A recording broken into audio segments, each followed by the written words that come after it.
Bismillahirrahmanirrahim. Assalamualaikum warahmatullahi wabarakatuh.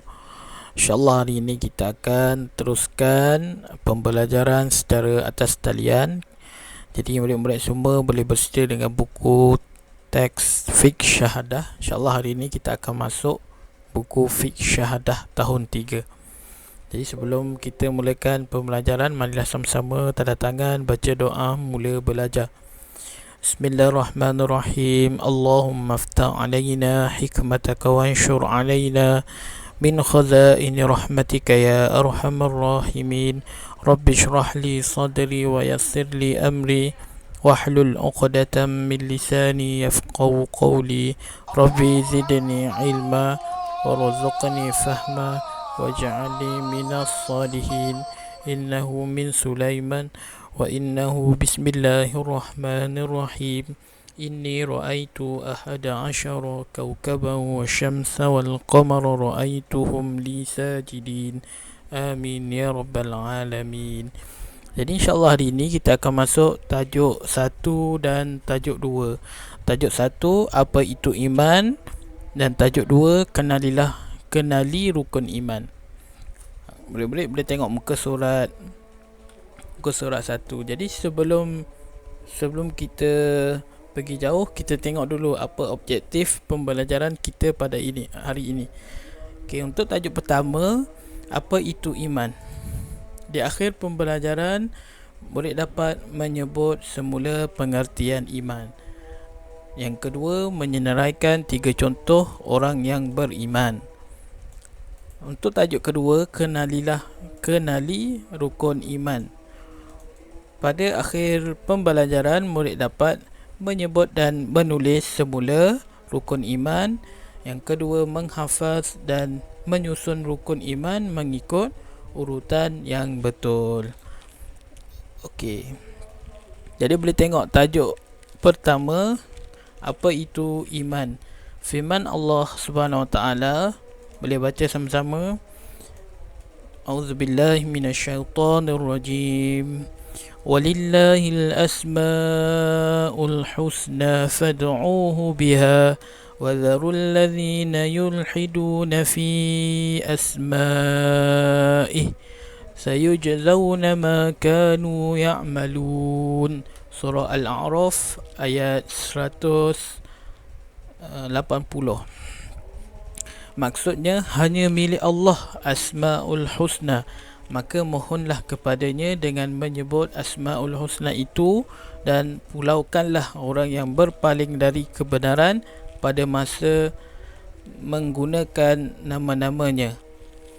Mereka akan mendapat balasan dengan apa yang mereka kerjakan. Okey, baca dialog bawah tu.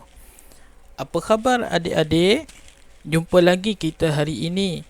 Syukur kita kepada Allah Ta'ala kerana masih lagi memberi nikmat iman kepada kita semua. Apa itu iman? Adik tanya pada abang. Iman ialah percaya. Okey, murid-murid boleh garis. Maksud iman ialah percaya, membenarkan di hati dan melakukan dengan perbuatan. Ini maksud iman. Iman iaitu percaya. Pertama, iman mestilah dia percaya. Kedua, dia membenarkan hati. Bila dia dah percaya, dia mesti membenarkan di dalam hati, dan kemudian dia akan melakukan dengan perbuatan. Percaya, membenarkan di hati, dan melakukan dengan perbuatan. Ini maksud iman. Dalam erti kata yang lain, iman ialah meyakini Allah Ta'ala dan Rasul, iaitu beriman dengan rukun iman yang 6. Iman maksudnya kita percaya, kita yakin kepada Allah dan kepada Rasul Sallallahu Alaihi Wasallam, dan rukun yang terdapat seperti mana yang terdapat di dalam rukun iman yang 6 tu. Okey, kemudian kita tengok seterusnya muka surat 2. Boleh berikan contoh ustaz? Adik tanya pada ustaz. Boleh berikan contoh ustaz? Boleh. Mari kita semua lihat carta di bawah ini. Okey, tengok carta di bawah ni.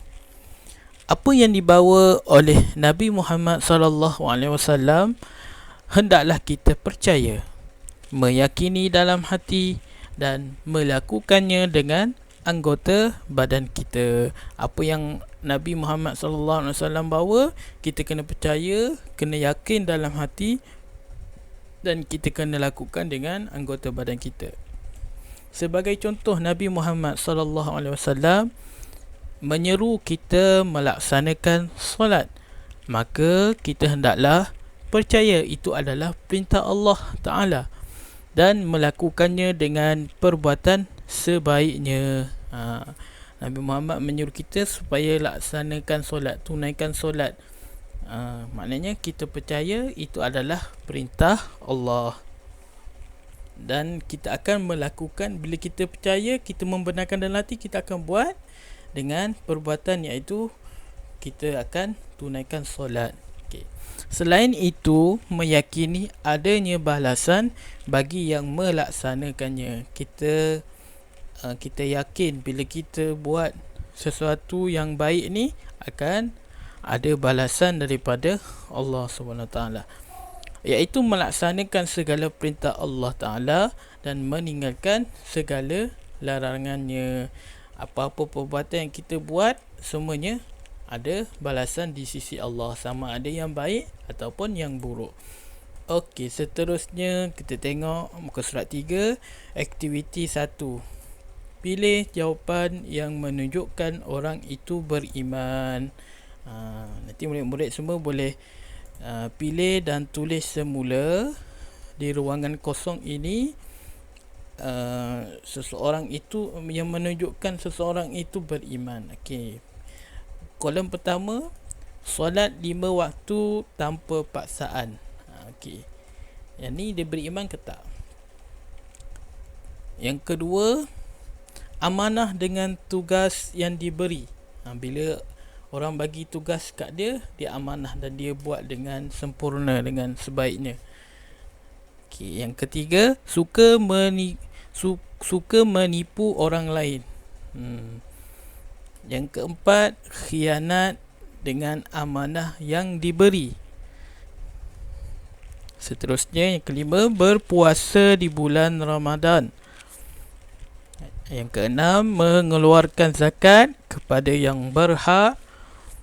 Yang ketujuh, jujur dan ikhlas. Dan yang ke-8, mencuri harta orang lain. Jadi murid-murid pilih mana yang menunjukkan orang itu beriman. Sifat-sifat orang yang beriman. Jadi boleh siapkan kerja ni di dalam ni. Kemudian tengok aktiviti kedua, tuliskan 6 contoh amalan yang menunjukkan seseorang itu beriman. Apa contohnya? Contoh amalan yang menunjukkan orang itu beriman. Yang ini boleh tengok, boleh ambil poin-poin yang tadi.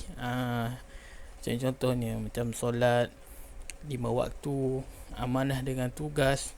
Yang ni boleh tulis semula dekat sini. Contoh amalan menunjukkan orang itu beriman. Kemudian yang bawah ni, tuliskan 6 contoh amalan menunjukkan seseorang itu ingkar perintah Allah. Apa contoh seseorang itu ingkar perintah Allah? Tidak melakukan solat, tidak mengeluarkan zakat, derhaka pada ibu bapa, tak hormat guru. Tu boleh tulis contohnya. Okey, seterusnya kita tengok tajuk yang kedua, kenali rukun iman. Kenali rukun iman. Hadis Nabi sallallahu alaihi wasallam qala akhbirni anil iman. Qala an tu'mina billah wa malaikatihi wa kutubihi wa rusulihi wal yaumil akhir wa tu'mina bil qadri khairihi wa syarrihi. Qala sadaqta. Maksudnya, dia bertanya, terangkan kepadaku tentang iman. Baginda bersabda, iman itu ialah bahawa engkau percaya kepada Allah, para malaikatnya, kitab-kitabnya, para rasulnya, hari kiamat, dan bahawa engkau percaya kepada qadar baik dan buruk. Lelaki itu berkata, benarlah engkau. Hadis riwayat Muslim. Okey, rukun iman ada berapa? Rukun iman ada 6. Rukun iman ada 6 perkara. Yang pertama, beriman kepada Allah. Yang kedua, beriman kepada malaikat. Yang ketiga, beriman kepada kitab. Yang keempat, beriman kepada rasul. Yang kelima, beriman kepada hari akhirat. Dan yang keenam, beriman kepada qada dan qadar. Okey, jadi murid-murid boleh ingat, boleh hafal rukun iman ini ada 6 perkara mengikut turutan. Yang pertama, Allah. Yang kedua, malaikat. Yang ketiga, kitab. Yang keempat, rasul. Yang kelima, hari akhirat. Dan yang keenam, qada dan qadar. Okey, seterusnya tengok aktiviti 1, pilih dan tulis. Pilih dan tulis semula rukun iman yang ada di bawah. Okey. Yang ini murid-murid boleh tulis semula rukun-rukun iman mengikut turutan. Beriman kepada Allah, berpuasa di bulan Ramadan. Berpuasa di bulan Ramadan ni rukun iman ke rukun Islam? Beriman kepada kitab, menunaikan haji, beriman kepada rasul, mengeluarkan zakat, beriman kepada malaikat, beriman kepada qada dan qadar, beriman kepada hari akhirat. Okey, untuk yang seterusnya, yang terakhir, aktiviti 2, tulis betul atau salah pada penyataan berikut. Yang pertama, rukun iman ada 6 perkara. Betul ke salah? Okey. Yang kedua, kita wajib beriman dengan rukun iman. Betul ke salah? Yang ketiga, kita hendaklah meyakini setiap apa yang diajar oleh Rasulullah sallallahu alaihi wasallam. Kita kena yakin setiap apa yang diajar Rasulullah adalah semua benar, semua betul. Betul ke salah? Yang keempat, rukun iman yang pertama ialah mengucap 2 kalimah syahadah. Betul ke? Rukun iman pertama mengucap 2 kalimah syahadah. Okey, nombor 5, setiap perbuatan manusia ada balasannya di dunia dan di akhirat. Betul ke salah? Yang keenam, kita hendaklah percaya berlakunya hari kiamat. Okey, jadi alhamdulillah selesai untuk pembelajaran kita pada hari ini. Jadi Ustaz nak murid-murid semua buat semula, buat aktiviti ini, aktiviti 1, aktiviti 2 untuk tajuk pertama dan tajuk kedua. Jadi saya kat di sini dulu. Sekian. Terima kasih. Assalamualaikum warahmatullahi wabarakatuh.